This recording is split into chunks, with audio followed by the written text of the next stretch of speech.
Hello everybody, I am Ashwini Vashishtha and TCP की website पे आज 4 प्रोजेक्ट लाइव हैं और ये बहुत टाइम के बाद ऐसा हो रहा है।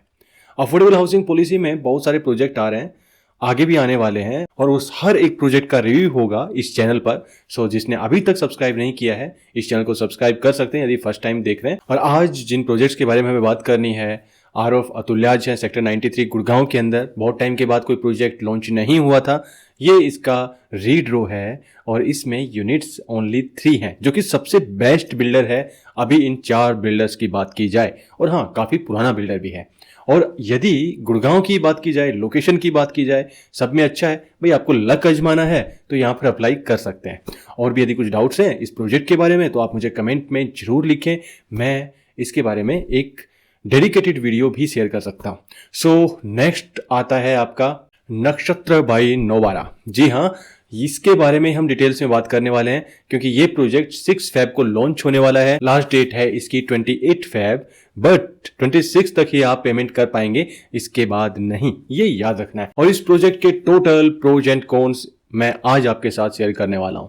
और इसके साथ साथ मैं इस वीडियो में बात करूंगा डिप्लोमेट ग्रीन विस्टा के बारे में भी, कि इन दोनों का कंपैरिजन जो आप लोग पूछ रहे थे मुझसे, मैं वो भी आपको बताऊंगा कि इन दोनों में से हमें कौन सा करना चाहिए। यस, डिप्लोमेट ग्रीन विस्टा है, नियर टू क्लोजिंग है, बट उसमें फिर से आपको बहुत सारी यूनिट्स रीड रो में देखने को मिल सकती हैं क्योंकि जो एरिया गुड़गांव से 15 से 16 किलोमीटर दूर और जिसको डेवलप होने में अभी काफी टाइम लगेगा, तो उसमें क्या होता है कि स्टार्टिंग में बहुत सारे लोग अप्लाई कर देते हैं, बट उसके बाद बहुत सारे जो इन्वेस्टर हैं वो वहां से बैकआउट कर लेते हैं। सो हम उन टॉपिक्स पर बाद में आएंगे। सबसे पहले हम बात करते हैं इस पे शॉर्ट डिटेल्स में। ज्यादा डिटेल जाननी है, मैं अपने WhatsApp channel and Telegram channel पर टोटल जो डिटेल्स हैं इसकी वो शेयर कर दूंगा, आप वहां पर जाकर देख सकते हो। और कुछ छोटे मोटे अपडेट्स जो आते हैं वो भी मैं वहीं शेयर करूंगा, सो उनको भी आप ज्वाइन कर सकते हैं। तो सबसे पहले हम प्रोजेक्ट की डिटेल्स के बारे में बात करते हैं।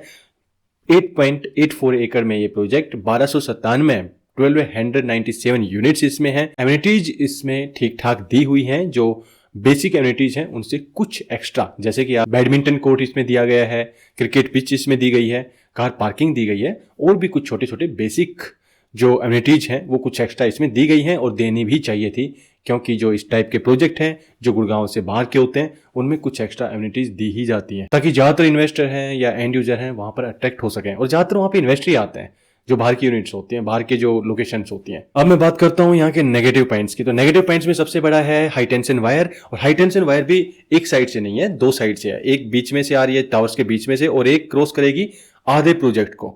और इसमें क्या होगा कि जो हाई टेंशन वायर है वो आपके जा रही है ग्रीन स्पेस के ऊपर से, साथ में कार पार्किंग के ऊपर से। तो ये क्या होता है, देखिए बहुत बार हमारा ये डाउट भी होता है कि जब हाई टेंशन वायर के नीचे प्रोजेक्ट नहीं बन सकता तो ये इनको कैसे लाइसेंस मिल रहा है। तो वही होता है ना कि पॉलिसी के कुछ लूप होल्स होते हैं कि उसके नीचे टावर्स नहीं बन सकते। तो इसमें बिल्डर क्या करता है, जो लेआउट प्लान होता है उसमें जो जहां से वायर जा रही है उसके नीचे कार पार्किंग एंड जो ग्रीन एरिया है वो यह दे देते हैं। पॉलिसी के अंदर क्लियरली मेंशन नहीं है और इसका फायदा बिल्डर उठाते भी हैं। आने वाले टाइम में बताई जाती हैं कि ये कभी कवर्ड भी होंगी, लेकिन मुझे अभी नहीं लगता भी आने वाले 15-20 साल में तो ऐसा कुछ होने वाला है। इसके बाद बहुत सारी स्टडीज हैं कि इनका क्या नुकसान है इंसान के ऊपर, और इसमें बहुत सारी स्टडीज ये कहती हैं कि इसका सीधा इफेक्ट हमारे माइंड के ऊपर पड़ता है। बट यदि एक निश्चित डिस्टेंस बना हुआ है तो फिर उसका नुकसान कम हो सकता है या नहीं भी हो सकता। सेकंड, यहाँ पर आपको 24 आवर्स इरिटेटिंग बजिंग साउंड आती है, उससे आपको परेशान यदि आप होते हैं, यदि आपको लगता है तो पहले अपना माइंड सेट करके चलें भाई। जब यहाँ पे अप्लाई कर रहे हैं और रहने के यूज से देख रहे हैं तो मैं पहले बता देता हूँ, क्योंकि बहुत बार होता है ना कि प्रोज एंड कॉन्स पहले बता दो तो क्लाइंट उस चीज के लिए रेडी रहता है। यदि आप करना चाहते हो, मेरी कोई हेल्प की जरूरत है तो बिल्कुल आप मुझे व्हाट्सअप कर सकते हैं। और हाँ, अभी 2-4 दिन से मैं रिप्लाई नहीं कर पा रहा था, मैं कहीं बाहर था और बिजी था उस काम में, इसलिए मैं रिप्लाई नहीं कर पाया एंड हेल्प नहीं कर पाया, बट अब आप मुझे कर सकते हैं। अब इसके बाद आती है अभी जो कंपनी के बारे में बात करें, बिल्डर के बारे में बात करें, तो कंपनी को ज़्यादा टाइम नहीं हुआ है, 1.5 ईयर्स हुआ है इन लोगों ने काम स्टार्ट किया इसके ऊपर, इस प्रोजेक्ट के ऊपर, जिसमें से कंपनी का स्टेब्लिश करने के बाद उसके बाद लाइसेंस अप्लाई करना रेरा के लिए, ये सारा काम इनका 1.5 ईयर्स के आसपास का ही है। तो ज़्यादा पुराना बिल्डर नहीं है, पुराना क्या बिल्कुल न्यू बिल्डर है और इसका फर्स्ट प्रोजेक्ट है। अब इसके जो डायरेक्टर हैं उनका बैकग्राउंड भी कुछ अलग है। जैसे पीयूष जैन है, वो सीए हैं बाय प्रोफेशन। सो यहाँ पर रियल स्टेट से लोग बहुत ज़्यादा नहीं जुड़े हुए, बट शायद ये अफोर्डेबल हाउसिंग पॉलिसी में प्रोजेक्ट को डेवलप करने में ज़्यादा परेशानी नहीं आती, क्योंकि प्रोजेक्ट की जो पॉलिसीज होती हैं एंड अथॉरिटीज होती हैं वो हमेशा बिल्डर के लिए बैकबोन बन के काम करती हैं। सो ज़्यादा परेशानी तो नहीं आनी चाहिए, बट यदि कंपेयर करना पड़े भाई किसी पुराने बिल्डर से या किसी एक्सपीरियंस लोगों से, जैसे कि मैं अभी कंपेरिजन बताया था कि 2 प्रोजेक्ट के अंदर यदि एक चूज करना हो, सेम लोकेशन सेक्टर 3 में, diplomat, green Vista and Novara, तो इनमें से तो भाई मैं हमेशा डिप्लोमेट के लिए ही बोलूंगा। क्यों? क्योंकि इसकी एक सबसे बड़ी वजह है भाई, जो उनके डायरेक्टर हैं उनको 14-14, 15-15 साल हो गए रियल एस्टेट से जुड़े हुए, as land aggregator, as a real estate advisor. तो क्या होता है, बंदा जो रियल एस्टेट से जुड़ा होता है ना, तो उसको एक्सपीरियंस होता है किस तरीके से काम करना है और किस तरीके से काम निकलवाना है अथॉरिटीज़ वगैरह उनसे, जहाँ भी कोई प्रॉब्लम आए।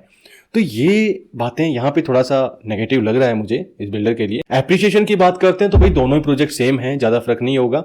बनने के बाद यदि दोनों अच्छे से बने तो फिर उसके बाद इस लोकेशन में ये है कि आप 8-10 साल का टाइम आपको देना ही पड़ेगा। यदि आप सोच रहे हैं कि भाई गुड़गांव की तरह प्रोजेक्ट बना और उसमें अच्छा खासा एप्रिसिएशन आ गया, तो ऐसा नहीं हो सकता। और ये भी एप्रिसिएशन भी एक टाइम पीरियड की बात होती है। गुड़गांव के अंदर भी जो एप्रिसिएशन आपने देखा है वो 2021 के दौर के 2021 के बाद देखा है, 2021 के बाद। उससे पहले हम रीसेल में बड़े आराम से घर बेच रहे थे। जो एप्रिसिएशन आना चाहिए ठीक ठाक वो होना चाहिए रियल एस्टेट में, वही एप्रिसिएशन आ रहा था।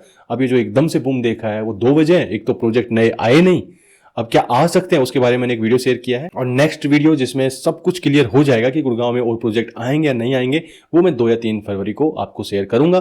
फिर कह रहा हूं, चैनल को सब्सक्राइब कर लें यदि आप रियल एस्टेट से जुड़े हुए हैं या फिर आपको घर खरीदना है नियर फ्यूचर में। ग्रीन विस्टा का कंपेयर मैं फिर से बता दूं इसलिए कर रहा हूं क्योंकि आने वाले टाइम में फिर से क्या होता है कि जो दूर के प्रोजेक्ट, बाहर के प्रोजेक्ट होते हैं जिनका 15-16 किलोमीटर डिस्टेंस और साथ में अभी एरिया भी डेवलप ना होना, तो उसमें बहुत सारे कैंसिलेशन बाद में आ जाते हैं। एक मैं आपको एडवाइस देना चाहूंगा कि यदि आप इनमें से किसी भी प्रोजेक्ट में, जो कि बहुत जरूरी है और जहां ये जो लोग लास्ट तक जुड़े रहे उनके काम आएगी, यदि आपको इन किसी भी प्रोजेक्ट में, मैंने स्टार्टिंग से लेकर अब तक जिन भी प्रोजेक्ट्स के बारे में बात की और जो भी लाइव है, यदि किसी में भी आपको यूनिट किसी भी वजह से कैंसिल करनी है तो वो ड्रॉ से पहले करें। भाई जो भी आपको R&D करनी है या कोई डाउट्स हैं आप मुझसे पूछ सकते हैं, और आपको कोई इश्यूज आते हैं तो वो ड्रॉ से पहले कैंसिल कर लें।